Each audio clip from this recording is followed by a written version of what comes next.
David Savage, a.k.a. Diz, and this is The Force Always. Welcome to the Star Wars show. Let's get on with the Star Wars news.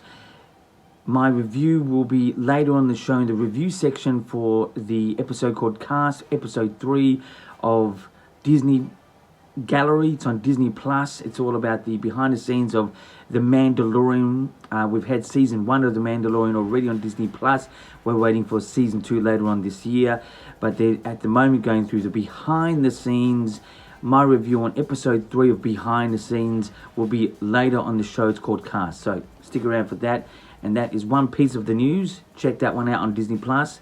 You can binge watch The Mandalorian season 1, or you can watch these episodes going to air weekly at the moment. It's called Disney Gallery, and it's about The Mandalorian.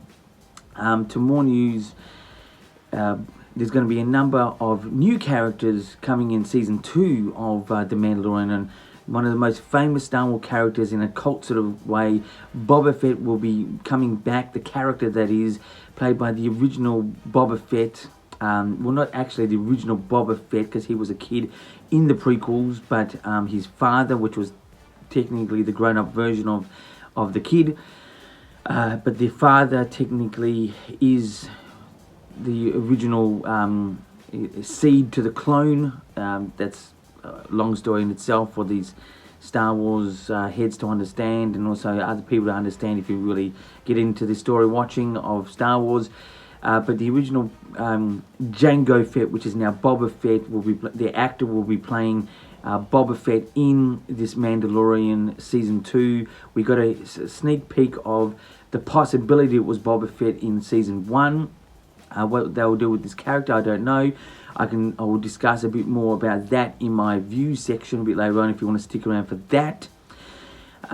So to more news, Mark Hamill, who played Luke Skywalker forever and a day, has put out a message of wishes and hope, especially going through this COVID-19 thing at the moment, to all the fans and all types of fans across the world, which was very nice.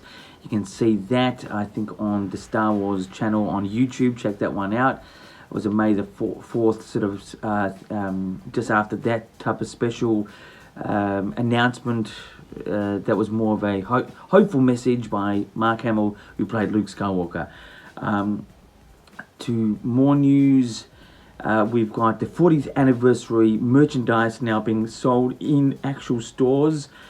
Here in Australia, I know that Zing, which is a big popular franchise, has the merchandise. Great little collection. You'll see it at the front of the store at the moment. Also check out a Melbourne store, a great iconic Melbourne store called Minotaur. They will definitely have some great collections, probably some unique pieces from this. But it's pretty much the classic type figures enlarged a little. You can get some mugs, you can get some Funko Pops, you can get some bits and pieces like that. So that's the 40th anniversary of The Empire Strikes Back, that is, episode 5. And that was probably the, I think, worldwide fans' favourite film. If you ask a lot of Star Wars fans, that's the one they really love, Empire Strikes Back. In my personal opinion, it's not my favourite, but it's still very good. So you can check that out. So pretty much that's the Star Wars news for this time around. Let's get into the views. Views is not about predictions. It's not about a YouTube channel's amount of viewage. It's all about my story ideas. It could do with a poster. It could do with a trailer. It could do with the actual saga itself. Any story that I could put my input is a dream of mine if it ever came to light, but it's also just something that I like doing. It's just become a part of every Star Wars fan's train of thought, really, in their version of events. But as we've got the news in the last week, season 2 will have Boba Fett come back in season 2 of The Mandalorian. Technically, the last time we saw him was dying in the Sarlacc pit in Return of the Jedi. We thought, well, that was it. Just like the Emperor, that was it. But Star Wars has a way of finding life again. especially to characters that are very popular. Now, I'm for it and not for it, but anyway, how would I sort of convey the story in season 2? I definitely think it's valid to have the story be seen of how he survived that Sarlacc pit. I think it would be great to see that as an almost like flashback sort of thing. I think it's this type of thing is what's missing with Star Wars storytelling, is on how things happen, especially with the Emperor in The Rise of Skywalker. I think just to get that information of how officially it was done to make sense and to have peace of mind for every Star Wars hardcore head out there. I would love to see, that's what I would do. I'd create the story element of surviving the Sarlacc pit. That's with Boba Fett surviving the Sarlacc pit. It was this big sort of monster that was in the sand. In the original, Star Wars days, it was just a big hole with tentacles, which I thought was better, but that's another sort of opinion on myself and probably a number of you out there anyway. But yeah, I think I would, if it was my point of view, I would definitely put that in season 2 of The Mandalorian, how he survived it. That's my story idea. It's more of a wishful thinking story idea, but that's my story idea for this time around. So now let's get into the reviews. Reviews this week will be on episode 3, the cast, well, not the, but it was called Cast, of the Disney Gallery series on Disney Plus. Episode 3, I'll give it straight away. I think it was about a 6.5. This one really dropped down because it's sort of an extension from last week. Last week was a bit more about, how everyone was a Star Wars fan as a kid and growing up with it and how it influenced their lives. Now, that's great to hear. I've heard this so many times. Many of us hardcore Star Wars fans have heard this type of idea, and it's just something that we all naturally say, but it just said so many times that we, let's move on from that. But this week, it was a whole lot of rambling on from the actors. It gave you insight of how well they interact with each other as actors, as people, as friends, and that was good to see.